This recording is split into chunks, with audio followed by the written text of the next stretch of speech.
Tom, are we streaming? Really? We are now streaming. Okay. Mute is off. Okay. Let's see if I can.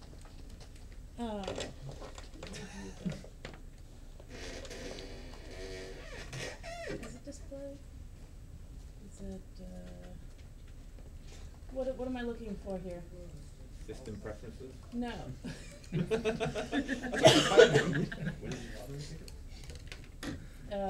Displays, yeah.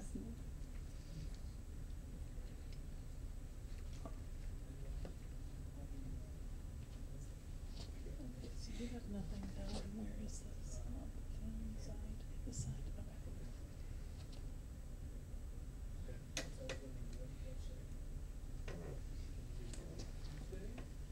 okay. Okay. So that fits.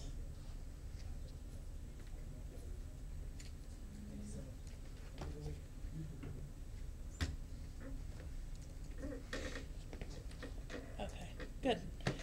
Hi, I'm Jackie. I'll grab my water. I apologize for being late. I think 4:95 is the later you leave, the longer it takes. So I originally estimated 20 minutes and I scheduled 25, and it took me more like 40 to get from Tyson's. Okay, so today I'll be talking about Mesa, a little bit of an overview for those of you who don't know what Mesa is, where it currently is, and then also what I'm thinking about for my dissertation proposal with respect to Mesa. So there'll be a short overview. Since there's two of us and we're short on time, I will try to make that quick. Overview of my research questions, breakdown of work, 4 papers, and questions, discussion about it.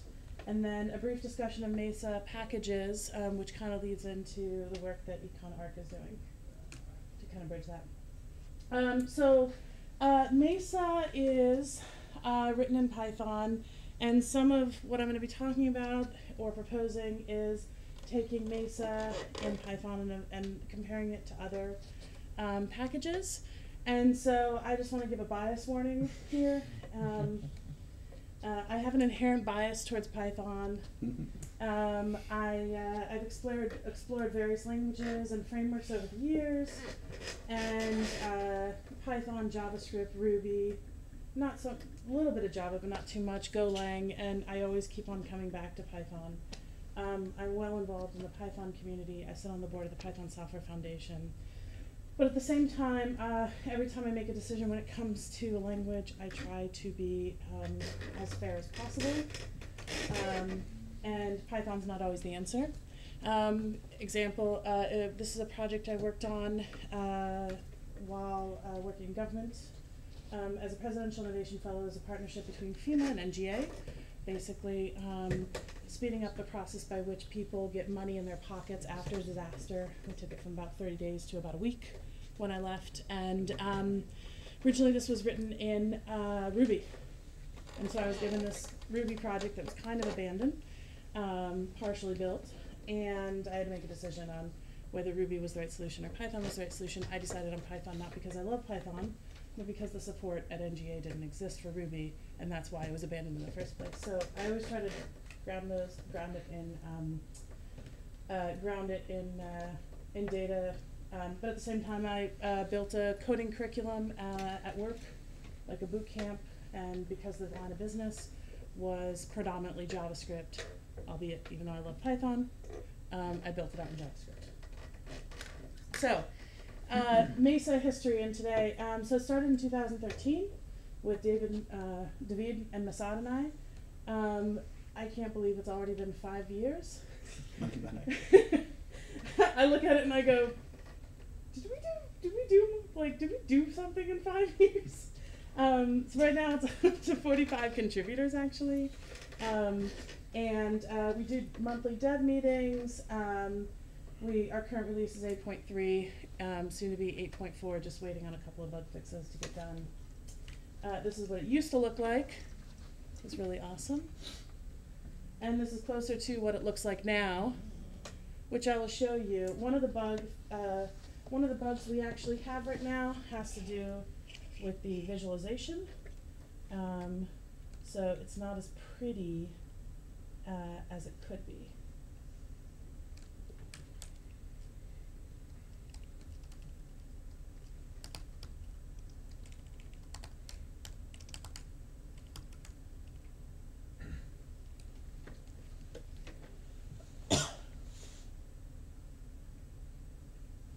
So normally the grass has like these nice gradients, which is not working right now. So here's wolf sheep and what the interface looks like for that. That's kind of where our front end interface is. We have. That looks great, by the way. Yeah. I used it when it first came out, and I was like, oh, I don't have my sheet. Yeah, somebody went in and actually added the little icons.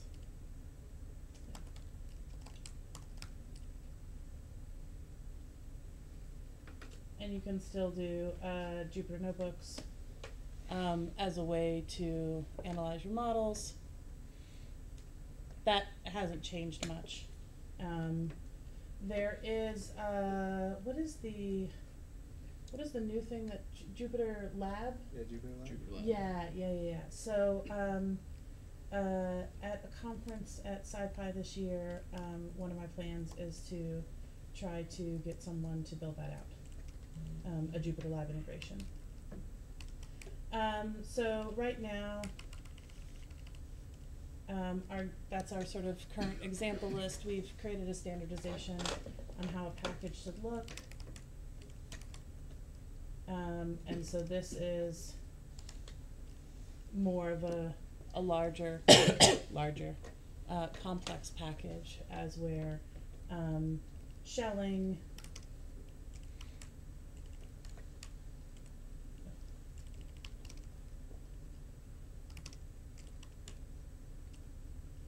everything's in the top folder. So we created some standardization. We've gotten a little bit more complex. Our documentation has gotten better.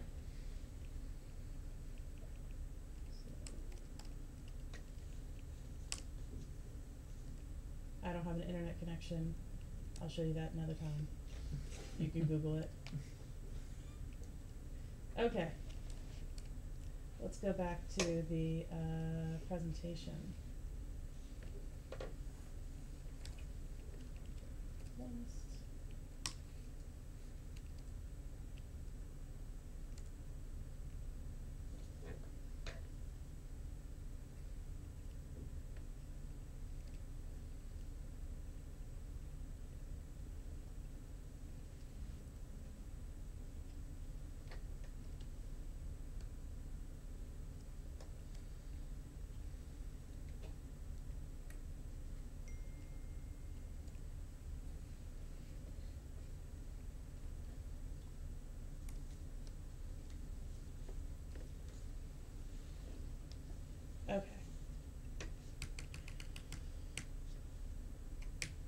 Okay, so to talk a little bit about Python, let me scoot this over,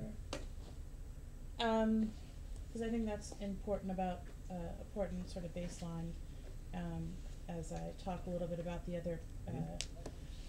other frameworks and languages. So Python was created by a guy named Guido who wrote a proposal in 1999. To DARPA, basically trying to create a computer programming language for everyone. There are numerous papers out, numerous papers that basically cite Python over the years as the next big thing for blank science, earth science. Fill in whatever you want to in that particular domain. Recently, there was one of the data scientists at Stack Overflow did an analysis of the number of questions relating to programming language. This is in particular in high-income countries as defined by the World Bank. So that's the growth of Python. This is low-income countries. I will say I'll be interested to see what this looks like in, let's say, 5 years, because a large chunk of money for what the Python Software Foundation does has been going to teaching Python in lower income countries. It's not we're not explicitly targeting it. It's just that's where a lot of the requests are coming from to sponsor classes and workshops and stuff like that. So the first set of research questions that I'm focusing on are how can the Python programming language, which is rooted in open source, enable agent-based modeling to a wider audience? And how does an ABM library in Python compare to the most popular ABM libraries used by researchers? The second set is how have development patterns varied in ABM libraries and impacted the success or failure of those libraries, and how do users want to use an ABM? What are their expectations? So I think this concentrates a little bit when I talk about the comparison to other libraries, I think it concentrates a little bit more on the historical context. I think a lot of things have been learned over the years. Is anyone familiar with Chesterson's fence? No? Yeah. Okay. I am. So, you know, it's, you know, here's a fence on a road, and it's basically the idea that it's pretty stupid to have a fence that blocks the road. It makes sense to us to move the fence. But part of the process, and what I'm proposing to do with Mesa and other libraries that exist, is to understand why the fence existed there in the first place. Because it might have been trying to solve a problem, and there might be a better way to solve that problem. And moving the fence might actually introduce a new problem, even though it seems obvious that we should just remove the fence and you know, clear the road. Is that a good way of? Yeah. So, so basically, I'm proposing to answer these questions in 4 papers. So, comparison of contribution patterns for Mesa, NetLogo, Mason, Swarm, and Repast. A general Mesa paper on architecture, general Mesa paper, Mesa 1.0, sort of looking at pushing Mesa 1.0, what do users want, and then benchmarking Mesa. Talk a little bit more about Can I these. ask you a question about that Yeah. slide? Your first bullet point, when you say compare contribution patterns, Yeah. what do you mean? You mean like people contributing to the code, or? I'm glad you asked. Oh, excellent. Perfect. So I think I need to scope this a little bit. I think there's a lot of paths I can go down with this. So there's the general popularity of the framework or language over time, which have been grabbed from citations. But there are commits, conversations, general activity, release cycles. You know, what is important. Right. And one of the, as I started to look into this and look at some of the, you know, way the repositories were stored and the different structures they had around them, one of the things that I'm going to have to sort of sit and spend some time with considering is how development culture has changed since something like Swarm has come out. What do you mean? Even like... That sounds extremely important and interesting. Yeah, so like the idea of the concept of Agile didn't exist when Swarm came out. The actual repository tracking tools. So I think Swarm was in CBS. Is that CBS or CSV? I can't remember which I one. always Yeah. say the wrong thing. There's CBS. Yeah, there was another one, I can't remember which one. I think that was an SVN still. Okay. And then of course Git. Yeah. And so by the nature of the way those tools are designed, they're going to force different patterns. And so how do I compare apples to apples when they were culturally built in different time periods? Yeah. And I think, you know, there's the generic, like, okay, so I can go count a bunch of citations. Sure. But, okay, so great, I've counted a bunch of citations, what does that mean? So I think, you know, I think some of the things will, I think I need to think about that a little bit more. But then I also want to throw out the idea of conferences and events, like there's Swarm Fest, which actually is sort of gathering around Swarm. There's nothing for Mesa. Yeah. There's, you know, somebody just walked in the room and was like, hey, let's do stuff with Mesa. You don't own Burning Man? Is that, I thought that's what Swarm Fest turned into. So there was a little bit of like, so when I first was like trying to figure out what I wanted to program some of my first like ABMs in when I was in the program. I went to Rob and was like, wow, this form looks amazing. Like there's all these like cool little things that you can do with like how the threads can communicate and stuff. You can do things you can't do in other languages. And he's basically like, don't like step into that bog that you will never be able to like step out of. I mean, he didn't say it that way, but he's like this. There's a really good chance that there will be an extremely high cost to you getting it to like work on your system and then not being able to make it work on someone else's system. And that felt to me like, basically he said like a lot of the trouble that people have had is like someone gets it working on their Linux kernel and it works on that machine. So and, I think, like, switching to another. I think that's more something I'm addressing in another paper. This is more about the culture and contributions of, not as much as the features. That will be in later slide. So the general Mesa paper, AKA the Mason paper for Mesa. Justifying Python, growth in science, growth in general, architecture sample projects, how we came up with it. Andrew brought up a good factor, the bus factor. I'm not sure if this is where it goes. You didn't call it the bus factor. But the bus factor, for anyone who doesn't know, also known as the lottery ticket factor, is how many people have to get hit by a bus before the project fails.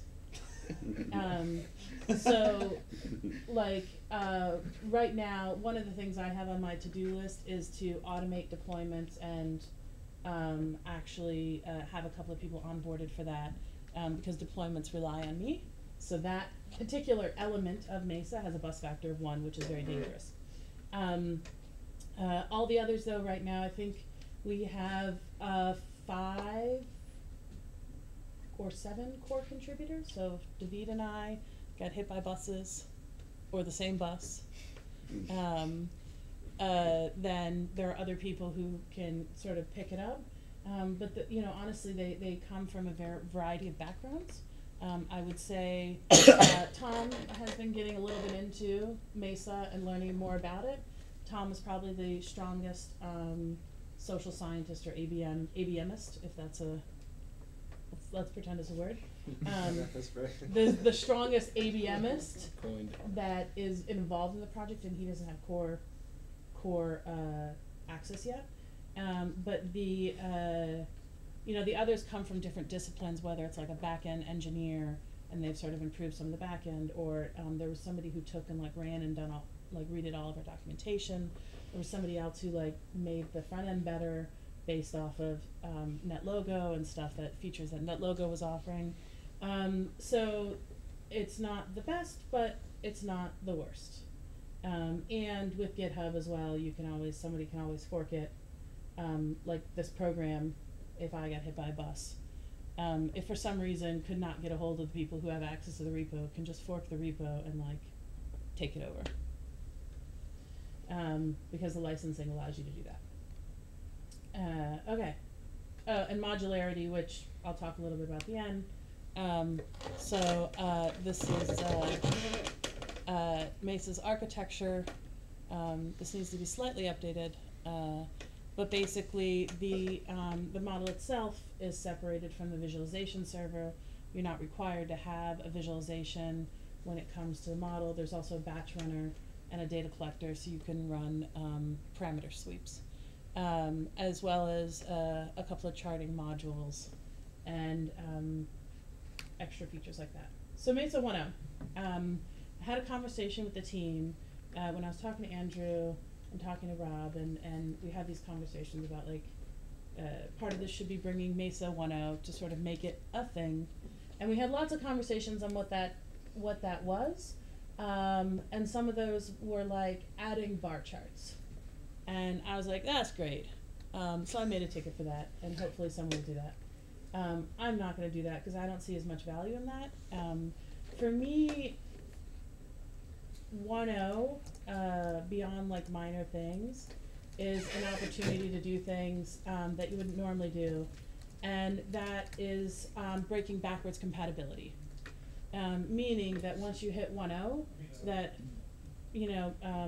models that were built using 0.83 won't work.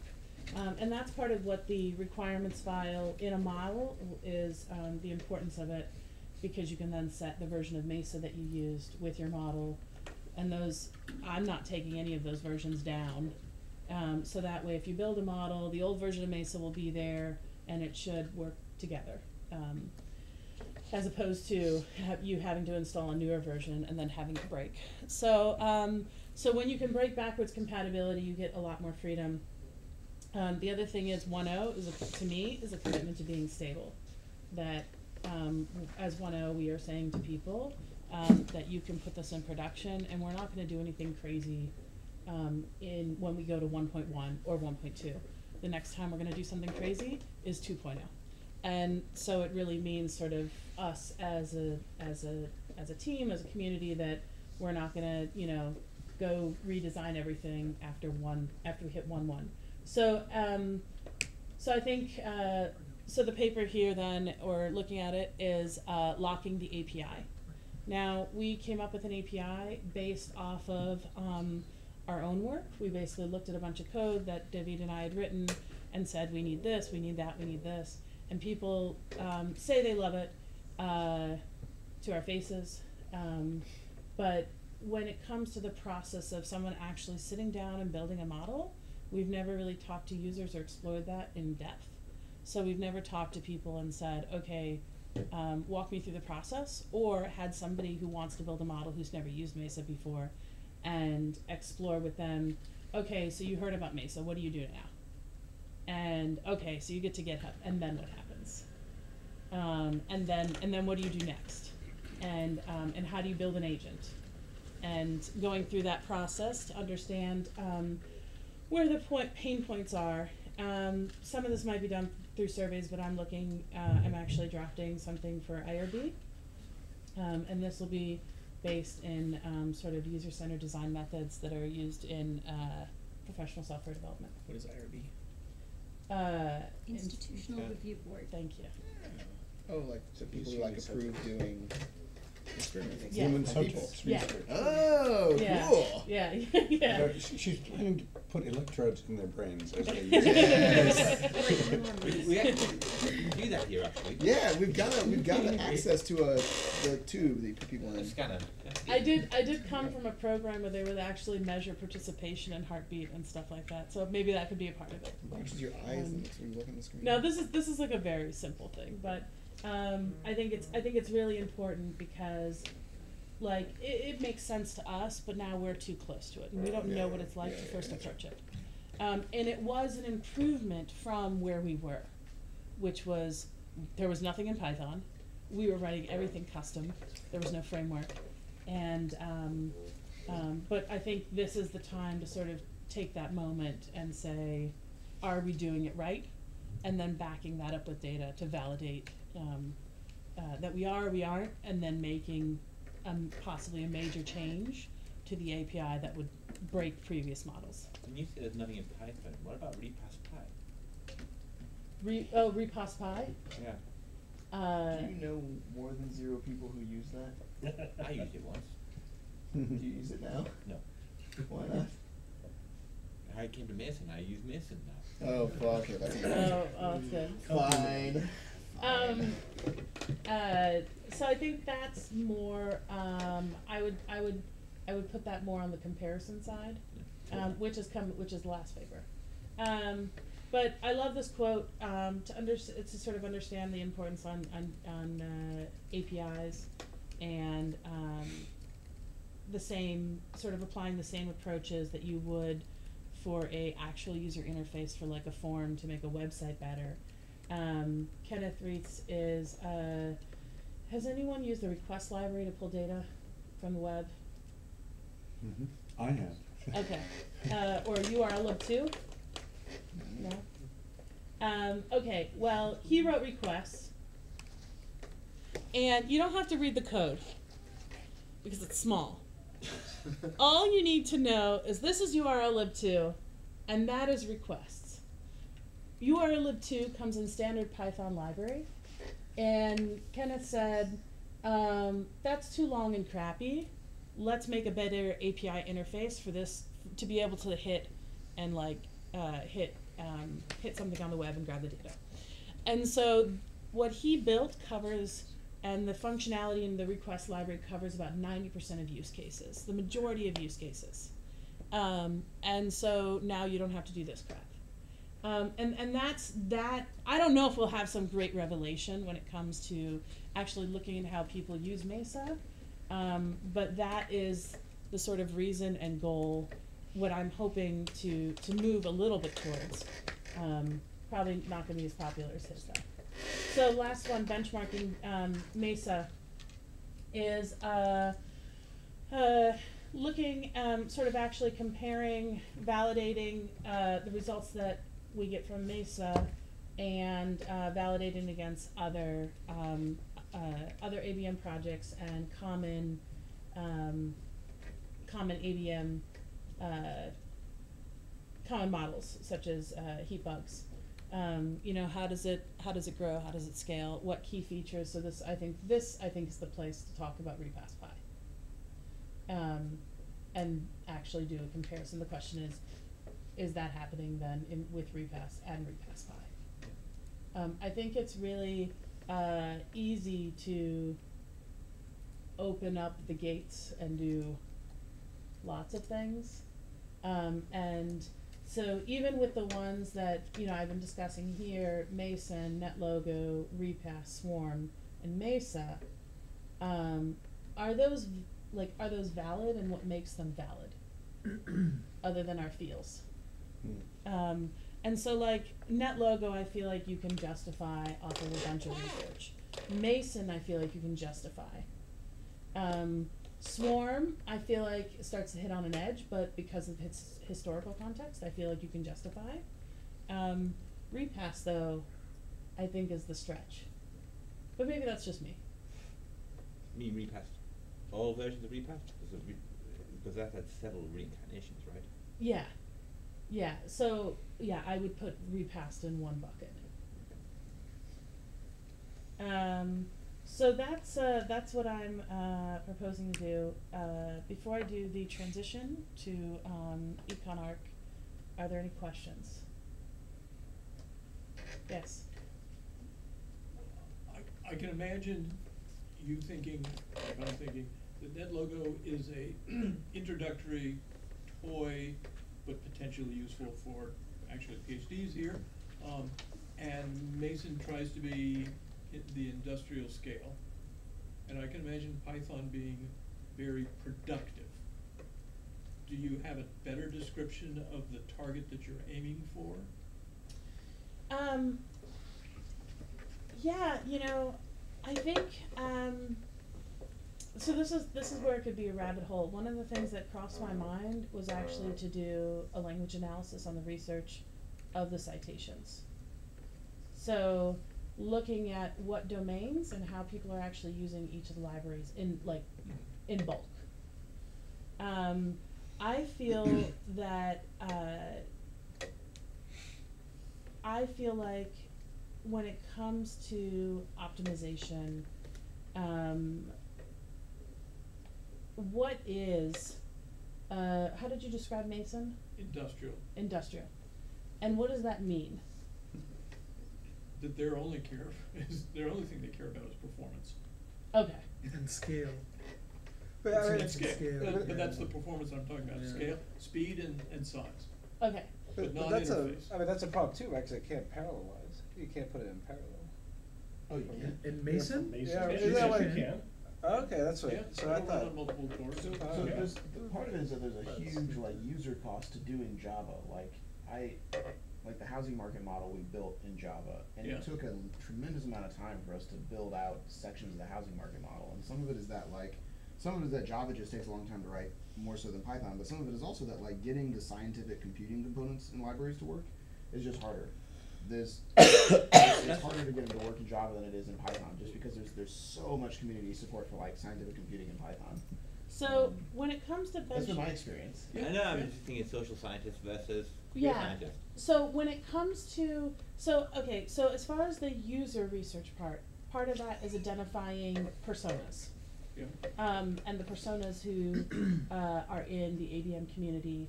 So, you know, there is the person who uses Mason, right?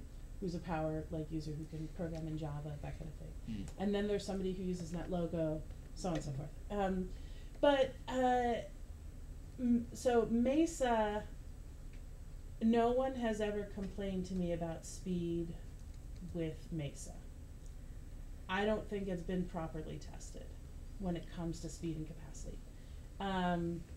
But I think it's a good thing that no one's ever said, oh, it doesn't handle blah, blah, blah agents. So maybe either people haven't done it, or maybe it does work. I don't know. So that's part of the benchmarking, and as a result of that, and I think we need to talk about this more, but if any major issues came up, I would want to push an improvement and then re-benchmark that. I don't know if that's cheating at a study, though. Jackie, it might be helpful to think about Mesa as this. I think what Mesa does is it opens up the Python community to computational social science. I think that is fair, but I don't think it opens up the the agent-based modeling community to the use of Python. That's a different direction, because I think the majority of ABMers either want to stick with NetLogo, the thing that they know, easy to use, or they're doing large-scale computations requiring very low-level language. You don't agree? Why are you I think shaking? your definition of only agent-based models, CSS people use agent-based models, is sort of misguided. You forgot the whole ecology people. You forgot, like, there's lots and lots of people outside of our CSS that use agent-based models. And they like to use Python? Well, there was a thread yesterday on Twitter from theoretical ecologists. One guy's comment was, "What should I learn?" You know, someone pointed to Mesa, by the way, it was mentioned, that logo, and the one guy's like, I don't mind. It takes 20 minutes to code it, 2 days to run. I'd rather spend 20 minutes doing that than 2 days coding the model and then 20 minutes to run the model. Mm. So the community issue, like identifying the right community. Like, you're right. Is it where do you want to situate Mesa? And that's an important question, but don't just restrict it to social scientists. It's like science at large. But even the ecologists, all right. So even the ecologists, they're not coding in. I mean, I think it sounded like you agree. Even the ecologists. So I am thinking mostly about social scientists. That's absolutely correct. But it doesn't seem like anyone wants to move away from the tools that have been working so far, and that is NetLogo and maybe Mesa. No, You know, it seems like on it's the a conferences. it's like you can't. It's like a broad brush. Everyone has their own favorites, right? Like what they learned many years ago, like Fortran. Okay. You know, other people doing MATLAB, you know, agent-based models were created in all these different platforms, different libraries, languages, and things like that. It's what people are comfortable with. That's what causes. Yeah. I would You can say that's segment. probably the first decision that people make. I think you're at the QWERTY stage yet, though, too. I don't think there's enough people doing agent-based models. Yeah. That it's just like, hey, we reached the QWERTY keyboard, and it's like, well, you start learning this as an undergrad, and 90% of the people just go to Python, or they go to Go, or they go to Java, or whatever. I get that, but in Yeah. every course that teaches agent-based modeling that I'm aware of, including like the guys down in Old Dominion, all those guys, they're teaching their students to start with NetLogo. Yep. Okay, that's just what they're doing. Yeah.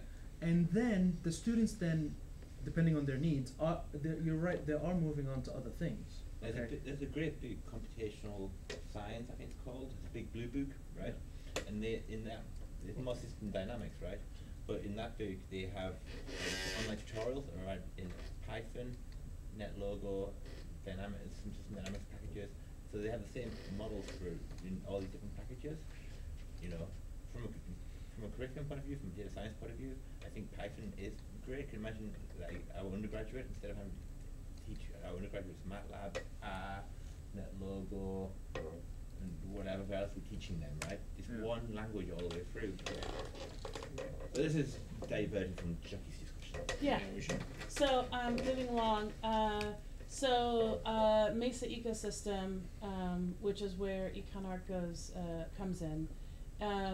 So the idea behind the ecosystem is that there should only be a set of core functionality inside Mesa, and outside of that would be stuff that's managed by whoever else created it. And so libraries might include stuff like rules for agents or world or minor logic or even major features like a whole GIS library. Domain experts manage their respective domains. I should not be the one managing the piece that goes between Econ-ARK and Mesa because I'm not an economist and I'm a hack. So so I might help them create that piece, but ultimately they're the ones who should own it because I shouldn't be doing that. And also, little shout out, Tom has been sort of working on some docs for this in Mesa. A little visualization. So there's Mesa at the core at the bottom. Those up there are models, those circles. Networks, you know, initially when we talked about networks, we had a big discussion on whether networks is inside core or not. And we brought it inside core. So when we added it, that is one that's inside core. Something like GeoMesa, people have done a couple of proof of concepts with GIS. If something like GeoMesa was formally created, which currently does not exist beyond some proof of concepts, GeoMesa would never be inside core. And that means you'd have to do like a pip install GeoMesa. However, that might be under the sort of organization of Mesa as a whole, because it would be such a core feature to have with Mesa. But something like Econ-ARK, totally nowhere near core Mesa, wouldn't be under the organization, but we might offer a link or a set of resources that points to all these other places in the domain areas where people have created models that can be coupled, not models, libraries that can be coupled with Mesa. And so essentially what you then would have is a, you know, the future is you have Mesa, but then you have a bunch of other libraries that exist in the world that work with Mesa that could be pieced together to build out your model. And those pieces then end up getting proved, tested and proven in a various pieces of literature, and end up being accepted as truths until somebody, you know, comes along and decides it's not a truth. But that way people aren't sort of starting with the same, having to write the same pieces of code for general sort of concepts and theories that might exist in the world. And so we've been doing some work together, slowly sort of working on what an integration for Econ-ARK HARK might look like with Mesa for somebody who wanted to build models using that, so they don't have to repeat the work that Econ-ARK has done in order to integrate it into Mesa. And that's it. And then I will hand it off to you.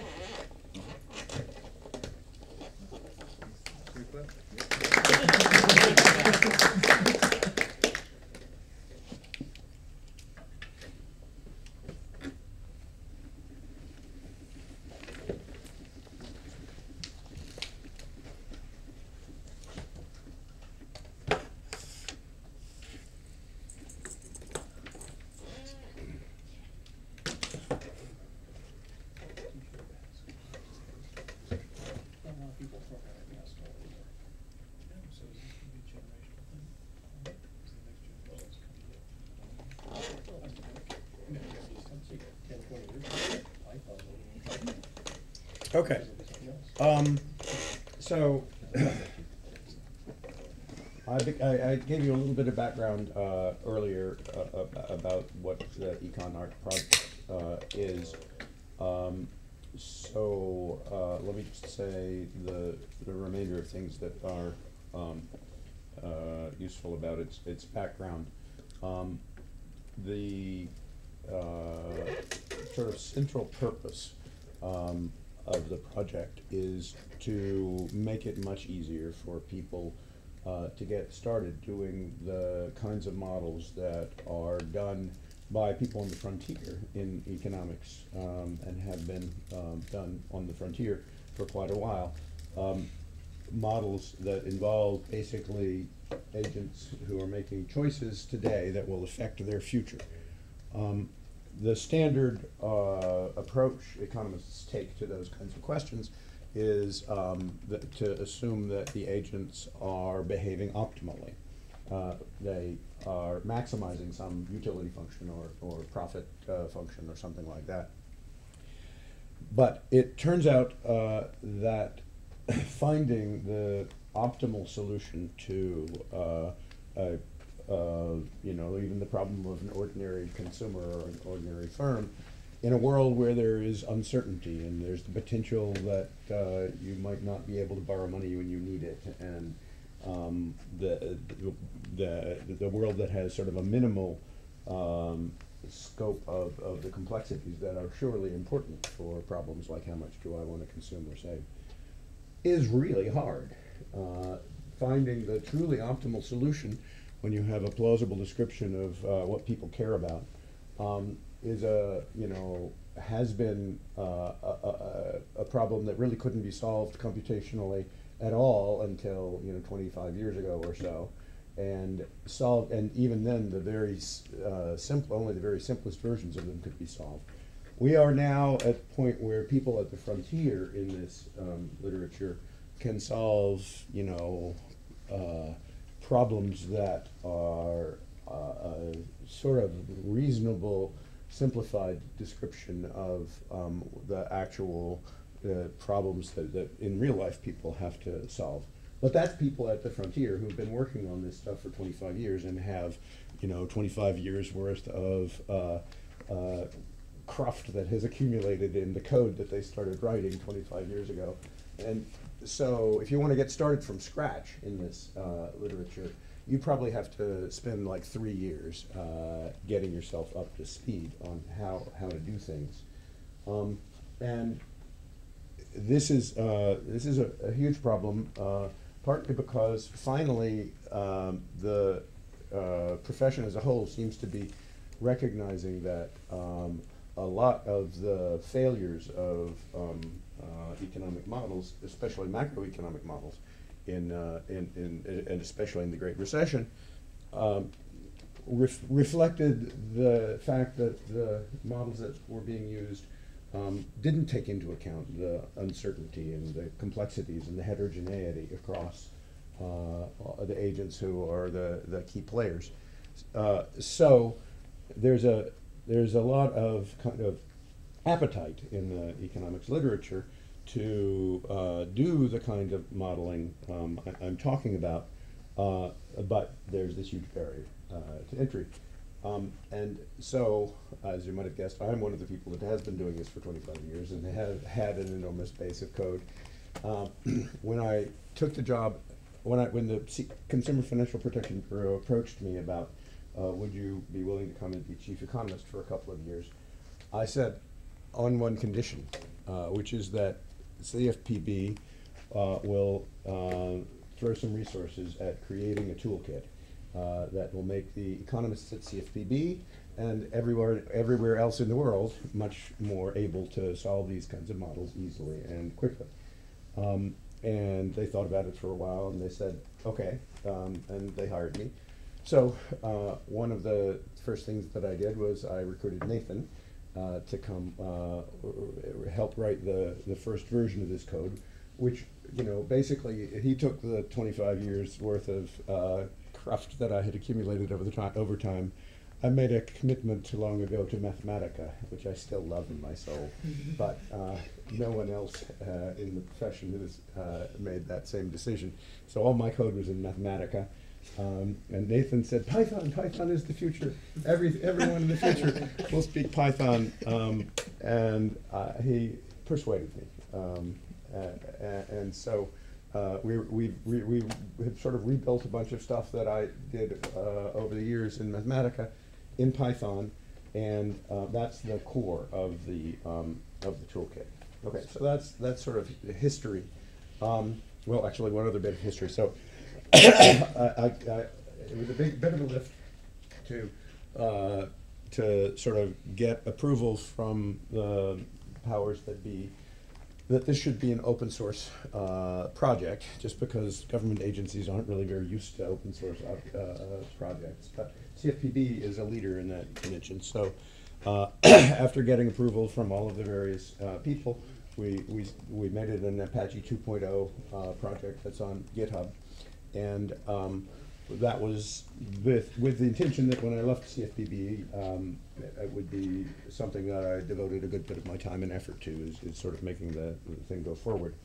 And so last year, sort of middle of the year, we learned that we had won a big grant from the Sloan Foundation to sort of put the thing on steroids, to professionalize it, to connect with people who actually know something about open source software projects and what they have to do and what makes them successful. So it's taken us a while to sort of find the right people to connect to spend that money, but I think we're finally on the point of having done so. So we are, I hope, going to see a lot of progress in all of the kind of usability and interactivity types of things that are really key, I think, for the long run success of the project. So these slides, are saying some of the same things that I said before. A couple of others. Our goal is we want to be kind of the core tool for people who want to do this kind of modeling. And that core tool means that it needs to be easy enough that you can use it in your very first computational economics class. And also, to be a core tool, you want it to be the case that if you do some work in this tool now, that code is as interoperable and portable to some other project that you might want to do later as it can conceivably be. And in particular, something that's a problem in this literature I was speaking of before, the sort of handcrafted bespoke code that is 25 years worth of work to get it to the point where you've got a frontier result that gets in the frontier paper. Well, nobody can tell whether it's right. Because nobody can take the time to go back and reprogram all of that mess that you have programmed. And so, as a sort of, key scientific principle, from the very beginning of the scientific revolution, replicability was at the core, right? You haven't done science if it's not something that somebody else can replicate.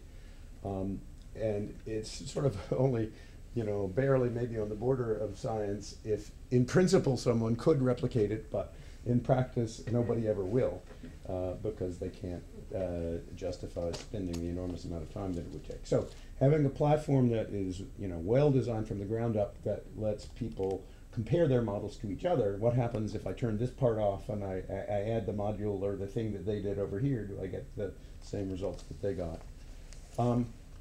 We want to make it easy to add new capabilities and add new kinds of agents and that sort of thing. The last line here says we want to remove the excuse, which has been a very powerful excuse until recently in economics, that people didn't really want to do a full-fledged sort of structural model just because it's not worth the time and effort to do it. Well, if we make it easy, then they can't get away with that excuse anymore. That's where we think is actually what's going to happen.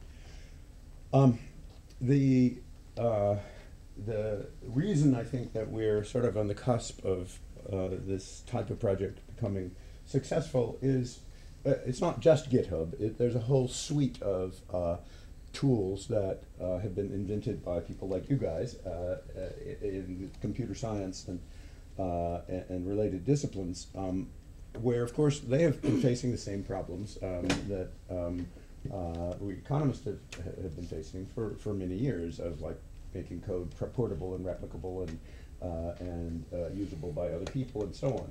So there's a whole suite of tools out there, the robust built-in testing and sort of semi-automatic documentation and yada, yada, yada, which you are all very familiar with, but which are like complete foreign language to economists. Economists tend to use Fortran 77 because the advisor of my advisor used Fortran 77 in 1977 when it was the brand new thing. and economists are sort of for the most part, completely oblivious of all of these tools that can make developing and sharing software much easier and more effective. So we want to. That's why we think we can make it work. And will we succeed? I think we have a very good prospect of succeeding, because there are, it's not just academics who are feeling that there's really a desperate need to move modeling in the direction of taking heterogeneity into account. A lot of the leading policymakers who were in charge of the key institutions during the Great Recession, at the Federal Reserve, for example, or at the in the Obama administration, National Economic Council, or the European Central Bank, or people who were in places like that, and the models that they had available to them, the sort of standard off-the-shelf macroeconomic models. Well, those models basically said that what was happening couldn't be happening. There was no way to even think about the events that were clearly of first order importance that you're seeing outside of your window. It's just like it can't happen. It's not. It's like outside of the realm of what can be represented in representative agent kinds of models. So now that the crisis has passed, a lot of these people have given speeches. Janet Yellen gave a speech 2 or 3 years ago, saying that it was a real failure. It was a real disappointment that we didn't have any useful models. And a crucial direction that we need to move in is heterogeneous agent modeling. The deputy governor of the European Central Bank has given a speech saying the same thing. Andy Haldane, the governor of the Bank of England. So there are, and Larry Summers has had some very trenchant things to say at least on the failure of the representative agent kinds of models.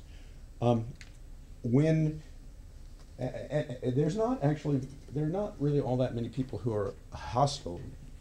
In fact, very few people who are really hostile to this idea. And so when you have big institutions like that, where the chief of the institution says we need to move in this direction, and we are providing a resource that will help all of the economists in those institutions move in that direction, I think there's good reason to hope that we have a good bit of opportunity for success here. I mentioned the European Central Bank, the Federal Reserve. But I also pointed out that this was started by the Consumer Financial Protection Bureau, because essentially just the choices that people make over time are sort of central to what consumers need to know how to do. As I said, we recently got this big grant, and we hope to use it effectively to hire people to build the parts that we don't have, to teach us how to do an open source kind of a project. I hope you will all wish us luck. So that's kind of like the big overview of the project. I wanted now, because you are a bunch of geeks, to geek out a little bit myself on the details. Let's see, here we go, intro to HARK, which gives you a bit more of a sense of what we're doing somewhat more concretely. But let me expand first a bit on a point I made earlier before we started, which is that I feel that an awful lot of the kinds of things that people in the sort of structural modeling, heterogeneous agent literature in economics, a lot of things that they are doing are just separated by sort of a little tiny twist from a lot of the things that agent-based modelers are doing. In fact, you can think of what economists are doing as sort of a very restricted subset of the things that agent-based modelers are doing. And the restriction is usually that we restrict our agents to form expectations in some way that can be defended as a rational formation of expectations, and then to act in accord with the expectations that they have formed. And that's the thing that is really hard to do, actually. So we've done huge amounts of work trying to figure out how do we solve this rational optimization problem. Now that we have done it and we kind of know the answers, I think economists are on the point of becoming increasingly tolerant of the idea that it's interesting to look at what kinds of outcomes you get when you have a little bit of a deviation from the perfect rational optimizing, because we can understand how what you have now relates to the thing that we already understand, which is the solution to the rational problem. So one of my collaborators on this project and I, Matt White, and some other co-authors have just completed a paper where we relax just a little bit the assumption that expectations are perfectly rational. We just have people who don't completely pay attention all the time to everything that's going on. And they've got other things to think about. And we argue that this can explain like a central puzzle in the difference between what microeconomic evidence and macroeconomic evidence seems to suggest about people's consumption and saving behavior. But I'm confident that that little deviation will not be objected to too greatly, because it's something that you can sort of see what happens as you turn that deviation from 0 up to some larger value. It's all transparent. It's all connected to things that people already know, and so my hope, to just continue on this theme for a little while, is that we will be not only making it easier for economists to sort of interact with agent-based modelers by hooking up to Mesa, for example, and having some agent-based modeling examples and tools as part of the HARK, but also make it easier for people who do agent-based modeling to do it in ways that incorporate behaviors of those agents that correspond with the way economists think about it. In part, it's because we ought to understand each other better. In part, it's because there are actually some deep and important things that economists understand about the world that are hard to do. And if you can just import that stuff as an agent-based modeler, you import, for example, the consumption function of the consumer, but then you allow consumers to interact with each other by, like, talking to the neighbor over a barbecue or something, instead of interact with each other only through abstract markets. Well, then you've imported the really hard thing, the consumption problem, and then you can fiddle with the dynamics of beliefs or expectations and maybe get some interesting results. Actually, Jackie and I and some co-authors are thinking about doing a paper along those lines. All right, so I'm supposed to go to 4:30, right, roughly? That's the plan? Okay. As long as you want to. Okay. Give a little All right, flexibility. well, we'll see how we get. So, all right, to sort of start talking in perhaps something closer to your language, we are doing everything in Python, and there is kind of like the overall ruling arch class that we have, which is called an agent type, and all of the things that we do are basically describing the behavior of specializations of one kind or another of the agent type class. So, I think what we think of as the core example of a model in the HARK toolkit. Well, I didn't explain. So the Econ-ARK is the overall project to basically make a go-to place for people who are doing computational economics modeling. And in the Econ-ARK, we envision there being a variety of sort of sub-elements.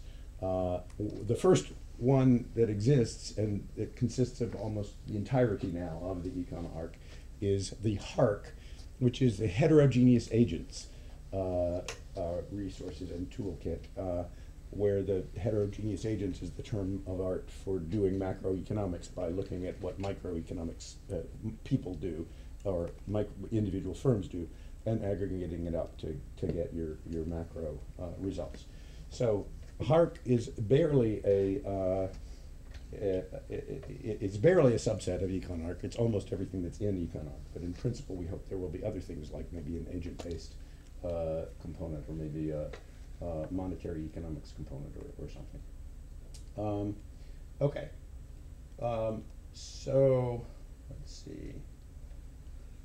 What more concretely do the models that we implement look like?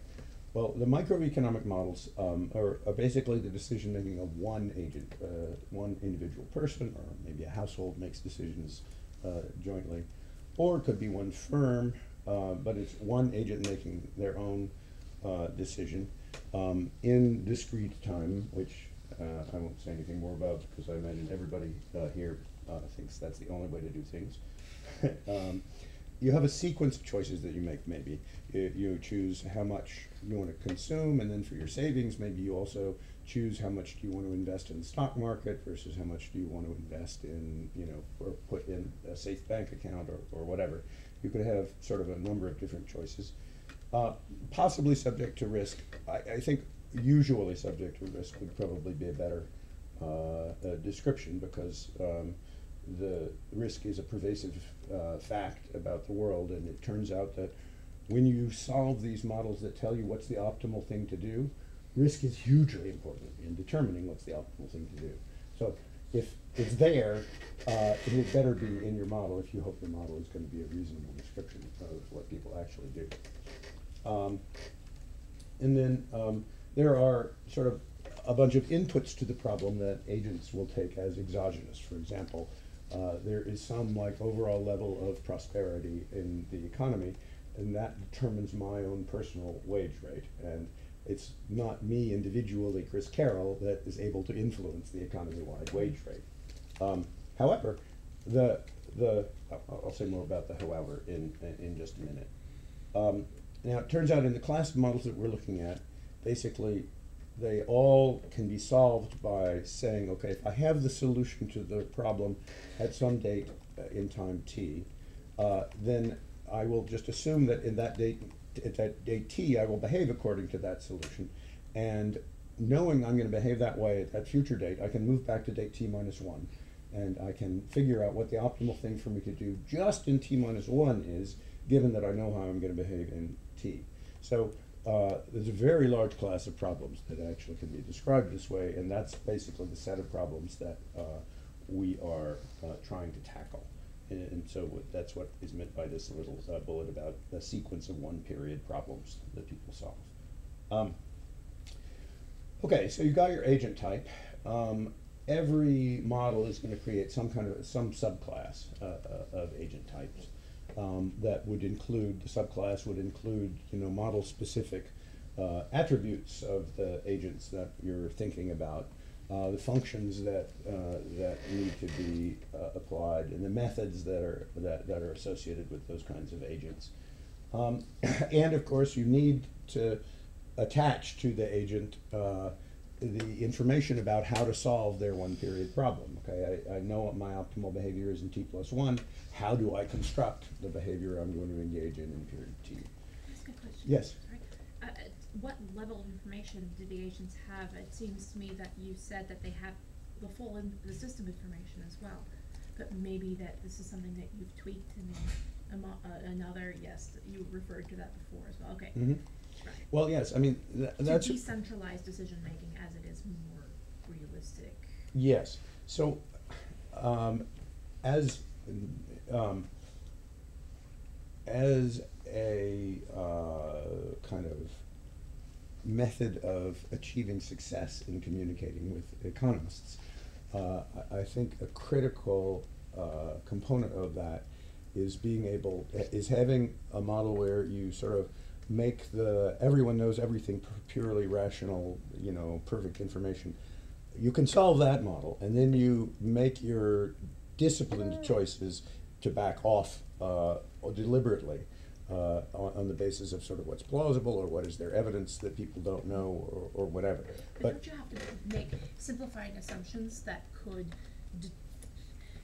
in a sense leave out a lot of interesting behavior in order to solve that one period problem in the first place? So computationally, your agent's going to have to do that. You can't have a function that's nonlinear. You can't have things like this.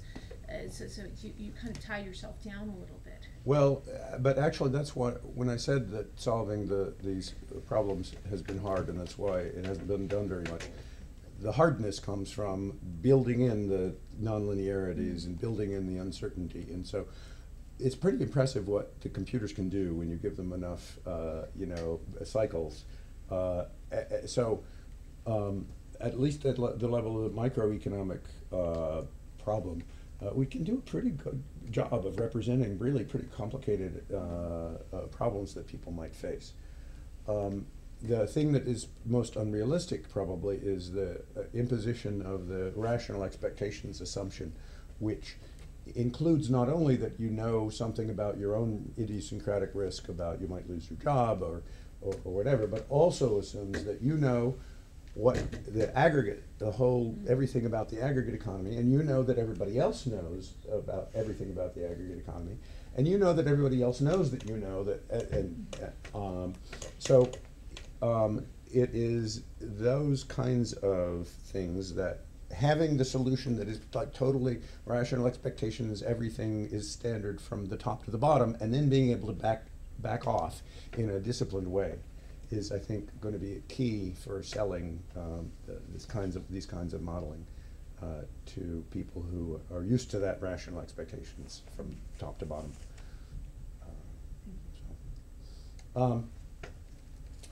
Let's see.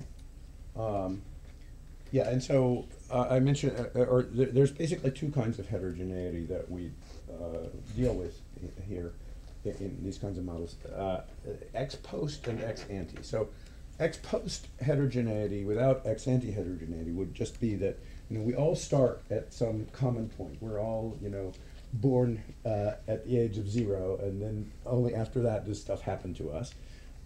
Or we could say everybody starts their working life at the same wage, but then you're subject to shocks that have happened just to you, specifically personally to you. So ex ante, before any shocks happen, everybody's identical, but then it's the shocks that make people different. So that the heterogeneity that just comes from stuff that has happened to you and could have happened to other people is ex post, you're different. So that's ex post heterogeneity. But we can also imagine people just start out being different from each other from the get-go. So some people are more risk averse than others. Some people are more impatient than others. There's a lot of ways in which people could be heterogeneous. Those kinds of, that kind of thing where you have sort of agents with different preferences, you handle by basically having different subclasses of agents, one subclass for each sort of configuration of preference types or beliefs or whatever. So we can handle both ex post and ex ante heterogeneity, and it turns out that the ex ante heterogeneity, at least for the purposes of research that we have done so far, is just key. You've got to have people being different from the get-go if you want to explain some really crucial things that our models really need to explain. So, quick question on that. Yeah. I mean, if you start off the same and then have a different experience because of heterogeneity, then by the end of that period, or the beginning of the next period, aren't you then ex ante heterogeneous for the next iteration of this? Or is it only because we're doing this backward recursive problem? Well, so the way we talk about you being different. So the sense in which you are not different is that I got a positive shock to. We started out the same. I got a positive shock to my wealth. You got a negative shock to your wealth. But if I had gotten the shock that you got, I would behave the same way now that you're going to behave. And if you had gotten the same shock I got, you would behave the same way I will behave. Ex-ante heterogeneity says you and I are going to behave differently, even if we were in exactly the same circumstances. Okay. So Okay, I understand. Yeah. Yeah. Okay. So let's see what to say about all of this. You've got to create a subclass of agent type that corresponds to your to the particular model that you're looking at. Let's see. Yes, the backward solution thing is just like a loop. You keep going backwards until the model has been solved. And we're one of the reasons we're just sort of deeply committed to Python in particular, instead of, let's say, MATLAB or some of the older languages that are almost every economist knows and uses, is the power of the object-oriented sort of way of thinking about things.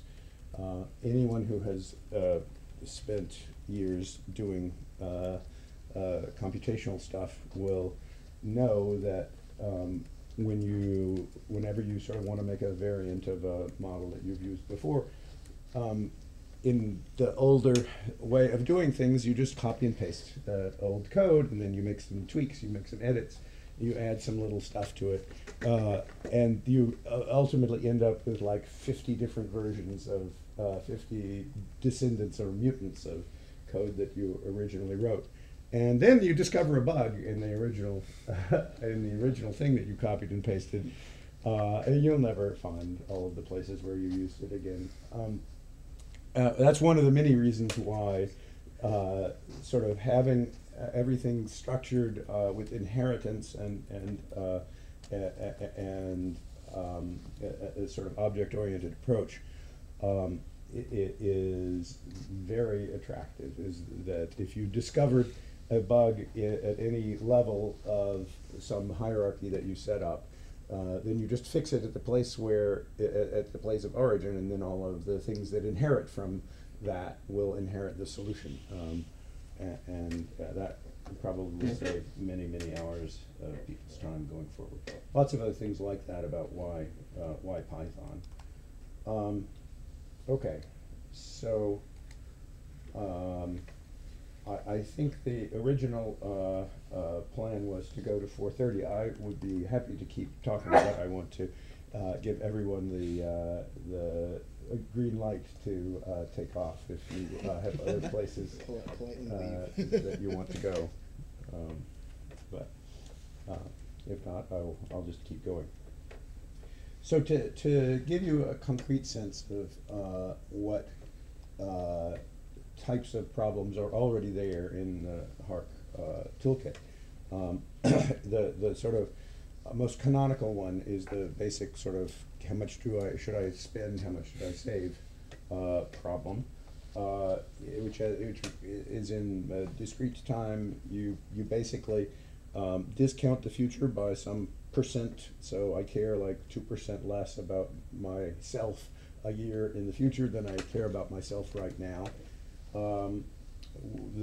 We use the standard assumption about what a utility function looks like, which is that it is constant relative risk aversion, which has many, many attractive properties and only a few unattractive ones. And so it's kind of the standard for problems like this. There's just some interest rate out there which you take as given, and there's nothing you can do about it. You've got some labor income that comes in every period, and it's labor income in the sense that how much income you get from that source does not depend upon how much you have saved this year. Capital income is what you get as interest on your savings, so this is not capital income. And you are subject to shocks. There can be transitory shocks, like you lose your wallet and the few $100 or however much was in it, that's a negative transitory shock. Or there can be positive transitory shocks. You find someone's wallet, and sadly it has no identification information in it, or it accidentally happened to drop out just as you were picking the wallet up. Or you win a lottery. There's actually a great paper on Norwegian data. It turns out like the Norwegians are crazy gamblers. They all play the national lottery. And there's literally like 70% of the population plays the national lottery. And so there you can get get positive lottery winnings, but it's small amounts. It ranges from like $100 to $100,000, and that's beautiful for doing certain kinds of research. So concretely, we instantiate the solution to a problem of this type in a class called ind-shock consumer type. So you've got individual shocks, and that's the class that includes all of the information, everything that's necessary to solve the problem of a person who faces these individual shocks. So we have to keep track in order to do this of course, whatever the variables or distributions or information the person needs to solve the one period problem. At any moment of time, you need that information that you need to solve your one period problem. So the distributions, I mean, how frequently do you find that wallet and how much money is in it? Or how frequently do you win the lottery or lose the lottery? And the information, well, you can imagine all the different kinds of information people might want to have. Let's see, I think I'll just skip we divide our variables into those which can vary over time and those that don't vary over time, but I think that's not all that important for today's purposes. And of course you need to define the sequence of periods that the person is going to live through. If it's a life cycle model, then you might want to assume that people face the mortality risks that you can look up in the Social Security Administration mortality tables. So the probability of living beyond the age of 120 is 0, and so on, all the way backwards. And so that the longest number of periods you have to solve the model for is 120 periods, and you solve backwards. But you have to specify in a life cycle model the sort of maximum span of periods for which you solve the model. And then there's various things that you keep track of, like there are predictable patterns of income growth over the life cycle. Most of the people sitting at the table will be pleased to know that income tends to rise during the part of life from your age roughly to my age. And then it flattens out, and then it declines drastically at some point in the future.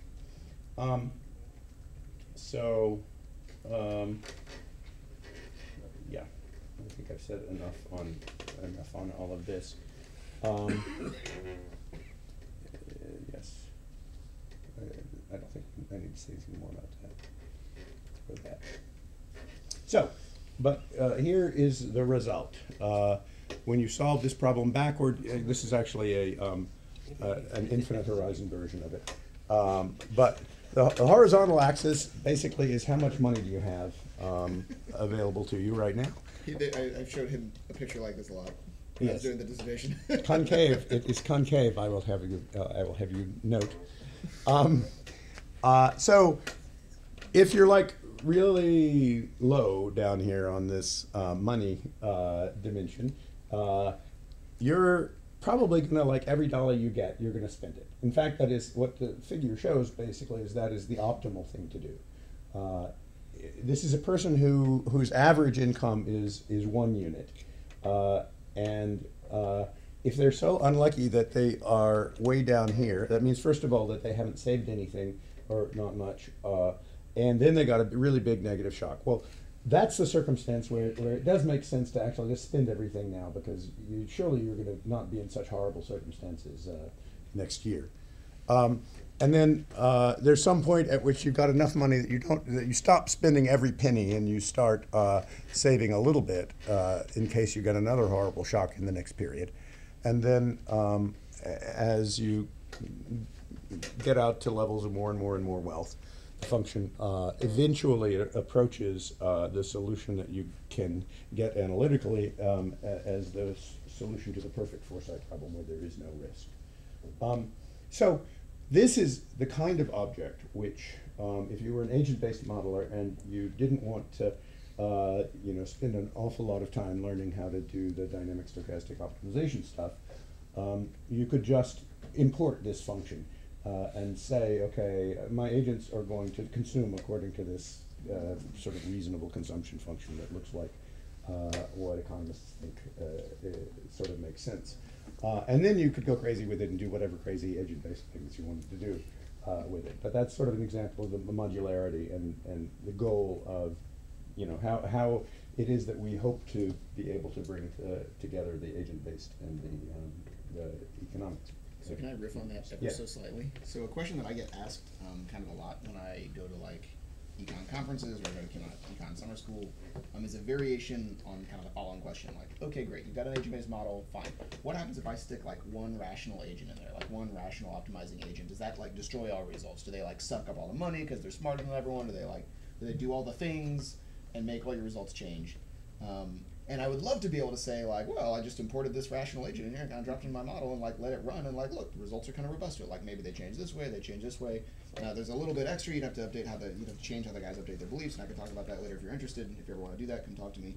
But like that is one of the immediate uses. If someone comes to me and says like, I don't believe you because I think that even one rational agent will just destroy everything you do, I'd be like, no, look, I tossed it in and it like maybe it changed things, maybe it didn't, but it doesn't destroy everything, and like I can answer your question immediately. No, Thomas B talked about this. Yeah, so shameless plug. Next Friday, Mesa Packages, which kind of blows up for instead of the professional economists to the novices, right? Where they can put together their package and it can be imported into Mesa, so you can put rational choice. We say conflict onset theory, right? Or whatever you want, right? So habitat selection for trout if you're into ecology. Right. Yeah. Fully rational. If somebody writes it up. Oh. Yeah, but I mean, so that's the goal, though, right? Yeah. So that's what Mesa Packages will hopefully expand this out and bring all sorts of other social science. Cool. So you can have economics work with different social theories, and people can do exactly that. Let's talk to the guys who do electricity out of Iowa State. We'll talk later. I don't want to. Not too far. Next Friday, 3:00. That's We'll expand on it. It's a novel because the idea of everyone rolls their own agent-based models. And it's something we've not talked about, Jackie. Everyone, and didn't really come to me till this presentation. We all roll our agent-based models. We all do our own behavior. We all do but we don't share. Or we do share, but no one knows really what's happening inside of them. Yeah. And the extent to which nobody really knows what's happening inside of the economists' models is also sort of problematic in that, in principle, you can write it all out in equations, and the computer is just sort of doing the house cleaning to make sure those equations are implemented. But in practice, there's so many choices that you make that you don't necessarily specify in the equations that you write down. And furthermore, there might be a bug. It has been known that bugs exist sometimes in computer code. And Trust me. I would also say in the sharing process and the sort of package community process, by having everything be decoupled in that way and sort of pieced back together in a model, it allows each piece to be testable. Yeah. yes. And validated, Yeah. as opposed to here's a big piece of code and now you have to dig through it. Right. Mm-hmm. Yeah. We've all had that painful assignment in one of our classes where, please replicate this thing. You have the code. You should be able to do it. Oh. Let me just. Or we might have, I'm sure, I would not be surprised too if we also don't all have such and such model version 1. Oh yeah, of Such our and own, such of our own model, stuff. version of Nathan 2. in the past. Yeah. Such and such model new. Yeah. Such and such model newest. Yes. Newest, Newest. Old, new. Actually newest. New. Latest is mine. Latest. I prefer latest. Okay. Let's see. I guess I probably don't need to explain much about object-oriented solution models methods to this crowd. these slides are partly made for economists to educate them on things about which they are not very well informed. But I will talk about something that's a great illustration for economists of why they should convert to Python, which is, let's suppose, I mean, the model I showed you before, they were just like prohibited from borrowing. If you got less, you can never spend any more than all of the money that you have now. Well, of course, there's such a thing as credit cards. If we want to capture the world as it really exists, we probably want to say, well, people can borrow. Almost everybody can get a credit card these days, but it's a 20% interest rate, and so that might mean that you don't want to borrow even if you can. It turns out that that sort of changes the shape of that consumption function that I showed you. But we create that object, the thing called a kinked R solver, by starting with the model that solved the problem without the constraint, and then just adding onto it the bits of things that are needed to allow for the existence of the constraint.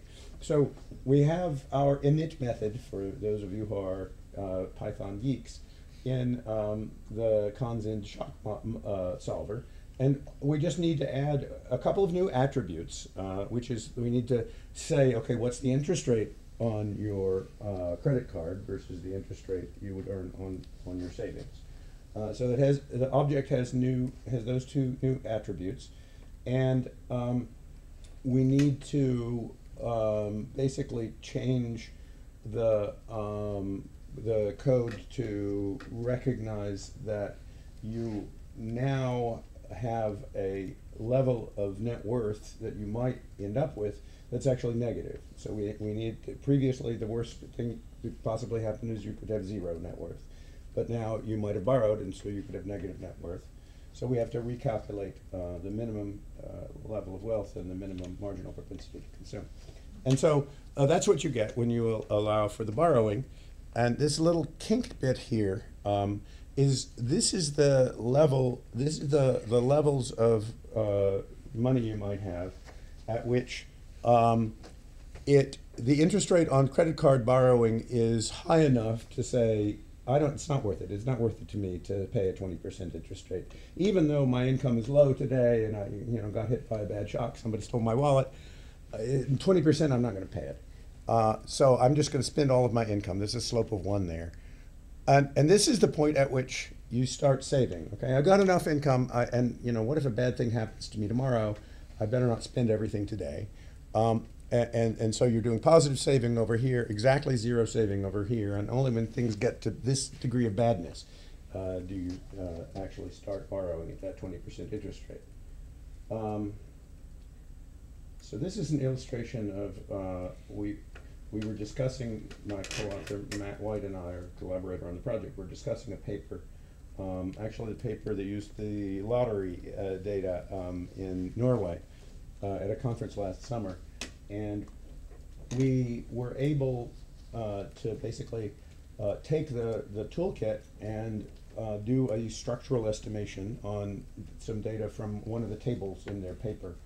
And since economists are used to the idea that if you're going to do a structural estimation, it's going to take you 6 months, the fact that we got the paper and it took us 2 hours to do the first version of this structural estimation, what sort of blew people away. And so we just wanted to kind of show the code that accomplished that. I won't go through exactly what it all does, but it basically just sort of sets up some parameters, how many different types of agents are there, and a variety of other things. And it looks for the set of preferences, the combination of time preference factor is beta. So the combinations of time preference factors that would allow the model to do the best job that it can, matching the data that was reported in table 9 of this paper. And it's a bit of code, but much of this code is, or a good bit of it anyway, is stuff that's in the standard version of the model. Matt likes to go into more detail about exactly what is going on here, but really not a whole lot, especially given that much of this code is just sort of it's stuff that didn't actually have to change, and so you know structural modeling you know out of a toolkit and you know get it done in a few hours instead of a few months is very appealing. So what else is in there? Well, I've talked so far only about microeconomic models, and the distinction we would make between micro and macroeconomic models is that in a sort of macro model or an aggregated model, in solving the model you have to take account of the consequences of the behavior of the individual agents for what the overall outcome is. So it could be an aggregated model in the sense just of capturing an industry. You want to figure out what the price is going to be for some product. Well, you need to add up all the demands of the individual people, and you need to have some supply functions from the producer, and it's going to be the aggregated demand that interacts with the supply curve to tell you what the price is. That we handle basically all of those types of things where you want to impose some definition of the equilibrium. This system has an equilibrium if these conditions are solved. And then what the code does is it basically sort of takes all the things that the individual agents do, aggregates them up, looks to see whether that aggregated thing looks like it's in equilibrium. If not, it sort of tweaks the parameters that are available to it and solves the problem again, simulates it again, and it sort of makes its way in the direction of the equilibrium. And that's a tool that could be used for macro modeling. That's what we use it for now, but it could be used for pretty much anything where you need to have a global outcome of the market and not just what do individual people do. Okay, so we have a bunch of other models. Everything I've said so far has been basically about the Conzind shock model, but we've got a even simpler one called the tractable buffer stock model. We have a more complicated version where you can add other kinds of uncertainty beyond, besides the purely transitory and purely permanent shocks. We've got a version where you can have shocks that are somewhere in between being permanent and transitory. We've got one that has some medical shocks in it, and more. So there's a little tree of the models that are in there now. And I think I will close by sort of talking about the connection to Mesa and to Jackie. We both, the HARK team and Jackie presented our work at a conference at the Treasury Department last fall, sponsored by the Treasury and the Bank of England and the Sloan Foundation and Brandeis University. And so we met there. We had sort of heard good things about, at least we had heard great things about Jackie. I don't know what she had heard about us before that meeting. But we found that we had very similar visions of the way things should be done, and thought there was a lot of complementarity between what Jackie was doing with Mesa and what we were hoping to do with the Econ-ARK project.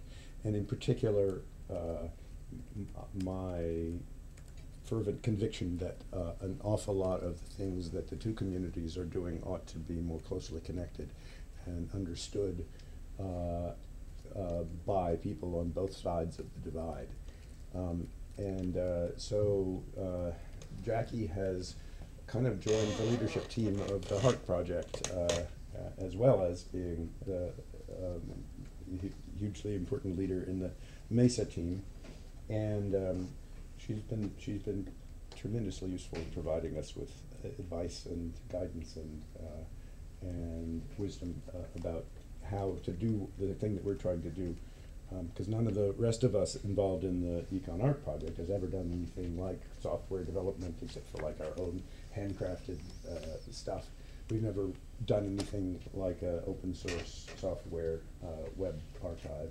We've never done any of this stuff before. So we're just deeply excited to have Jackie on our team. One of the things that we know is a high priority is to figure out ways, make a very explicit pathways for people who want to contribute to do so. Right now, you can fork the project and you could make a pull request or whatever, but we don't really have a, welcome, here are the 14 different things you might do if you wanted to contribute to the Econ-ARK project. And so that's something that we want to add. It's a high priority to add some roadmap like that. However, that is not to say that we are not ready for intrepid people who just see something that needs to be done and want to do it. We have had actually a few pull requests that just sort of come in over the transom from people who've found a bug and fixed it, and I have also been encouraging I've kind of indoctrinated most of my PhD students at Johns Hopkins into the cult, and some of them have made improvements to the models and pull requests to fix documentation and those sorts of things. So from that modest beginning, we are hopeful that we will make a great deal of progress in the next few years before the Sloan money runs out. And I think that's a good place to stop for any final questions or comments or volunteerings for helping us solve our problems. Yes? I do think that the burden on the modular is great in terms of the amount of knowledge and the fields that a modeler must know right now. He must know some decision making / cognitive science concepts, so he can choose what type of cognition and all that.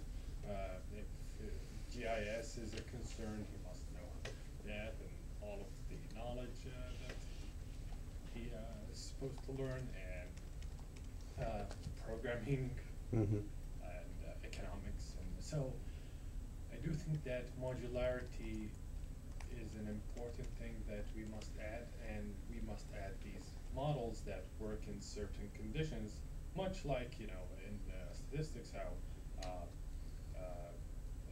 people don't know the in-depth knowledge of why certain tests work or how. They just know that these assumptions, they apply in this situation, so I can use this tool instead of the other tool. And I think that's a goal that is worthy of pursuing in agent-based modeling, is that we can have these type of models for each segments, for GIS, for cognitive science, for economics. Well, yes, I completely agree. One of the things that is enabled by the fact that Python and all of the rest of the tools that we're using are open source things is that the concern about using something that somebody else wrote without understanding it deeply is at least lessened by the fact that you can dig down and figure out exactly what they did if you need to. And if it's an open source thing, somebody else that you talk to when you give a presentation might have more familiarity than you do with that tool that you're using, and they might tell you, oh, you're doing it wrong, you got to do it this way or that way. And that's not really, that doesn't happen now, because at least in the literature that I have contributed to, everyone has coded their own thing from the ground up, and there's no way to export a consumption function to somebody else, and even if you did, there would be no way to figure out you know, what went into that and what assumptions were made. And so, yes, I think, you know, I don't know how in detail, I know maybe at a very abstract level, my car's engine works. And I shouldn't be required to know how my car's engine works in order to drive my car. But the way things are now, at least in economics literature, you know, you have to program, you know, a whole bunch of things that are like, you know, carburetors and spark plugs and that sort of thing, instead of doing economics. And so what we're hoping is to provide the engine, and it's, you know, in a documented way, so that if you need to do a tune-up, you can figure out how to do it and what's wrong.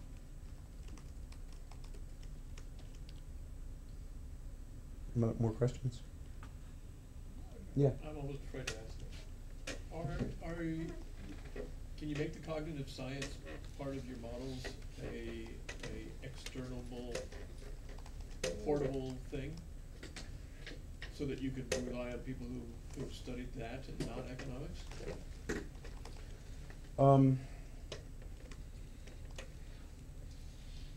Well, I think what you can do, and in fact I've been talking to Josh Epstein about this. Yeah. There are, what you need to do basically is there needs to be communication back and forth between people who are domain experts in cognitive science, neuroscience, and the people who know how to do these kinds of modeling things. And Josh and I have been having exactly that kind of conversation recently.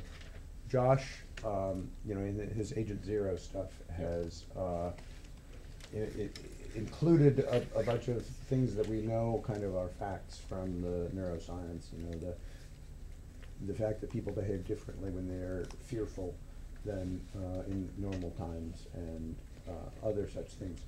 And so we had a conversation about, okay, how might you import those ideas into the framework that we're using? And I think we found some pretty satisfactory ways. So the paper I mentioned that Jackie and I are thinking about writing is one that in which people are making these consumption and saving decisions, except that they look at their neighbors and try to get a sense of, like, what is the appropriate amount to spend, or what is my, you know, what is my real permanent income, because maybe my neighbors know more than I do about you know, what's going on, what's an appropriate choice. Maybe they learned something about the economy that's going to be booming here in the next year or two because there's a plant that's going to open. So if you look around and you sort of look at other people and you make your choices based on what happened to them, but you also want to include this cognitive science thing about fear maybe being a big driver. Well, one way to capture that might be that the news of something bad happened to my neighbor, if it's a really bad thing, I gossip about it a good bit more. The circle through which the information spreads is much larger. And the model really is going to care about the circle, how large that circle is. And the effect of the shock is going to be completely captured by that. So I think at least in the short run, there are mechanisms that are already in the models that I think can be tweaked to capture at least some of the insights that are coming from outside of economics. So following up with Bill's question, if you introduce cognitive behavior, like adaptive behavior, in your model, what do you have any idea? So that means that it sounds like, what if you don't use utility function, and so individuals do not solve utility function and try to find the maximum optimal value and calculate MRS to find out their optimal consumption and saving, and if you have more than one goods, they also compare different MRSs to calculate their optimal baskets of consumption.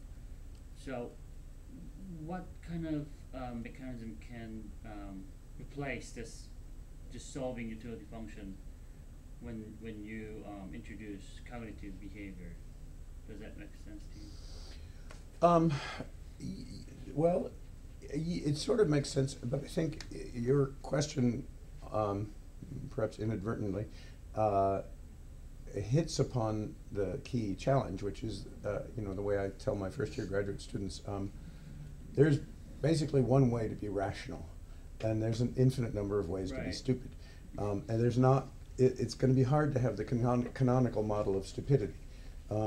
So I think the way to make progress is to think about the concrete ways in which behavior deviates from a well-defined rational benchmark, rather than trying to make up some alternative out of the whole cloth. I think people behave like this or that or the other thing. Specifying how they behave as, here are the deviations from rational behavior that I'm going to look at, and I can look at them systematically. I can look at, this one by itself, and that one by itself, and this one in combination with that one.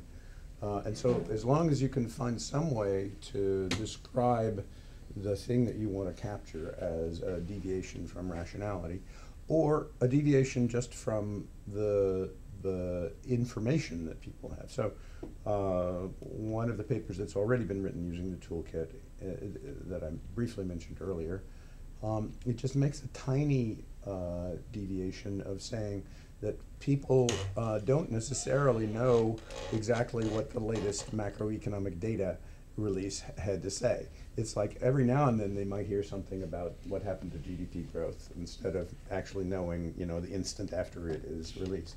And it turns out that just that little degree of inattention maybe can explain kind of something that's otherwise a big puzzle. And that's an example of how you want to be disciplined in the way that you move away from the full rational model. But there's a lot of dimensions in which you can move away from it because it's so complicated. You can move away in the expectation formation dimension. You can move away in the dimension of the extent to which people do or don't communicate with each other. You can move away in the self-control or lack of self-control dimension.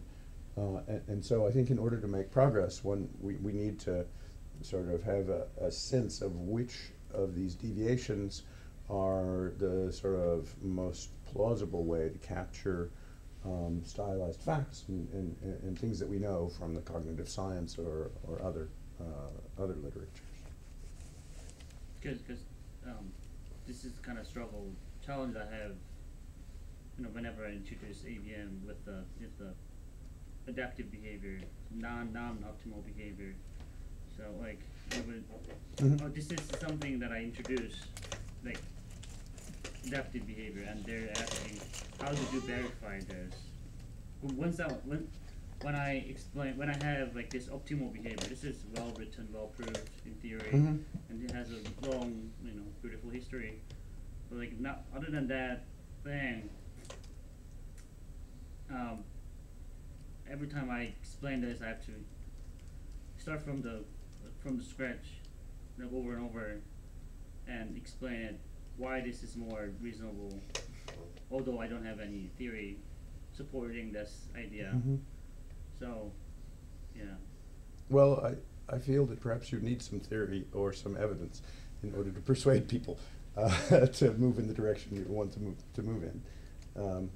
But I would say, it's an extremely useful thing to be able to tune some parameter where if you set the parameter all the way to 0, maybe it's just a fraction of people who are fully rational. You set that parameter 1, but then you can dial it back, and it's what if it's 0.99, what if it's 0.98, and see how the introduction of people who are behaving differently affects the outcomes when there's just a very small number of them, when there's a little more, when there's a little more. And sometimes models like this have sort of interesting tipping points, but you can understand, that taking things one small step at a time away from something that is perfectly understood is the way to build bridges to people who might otherwise be hostile to what you want to do.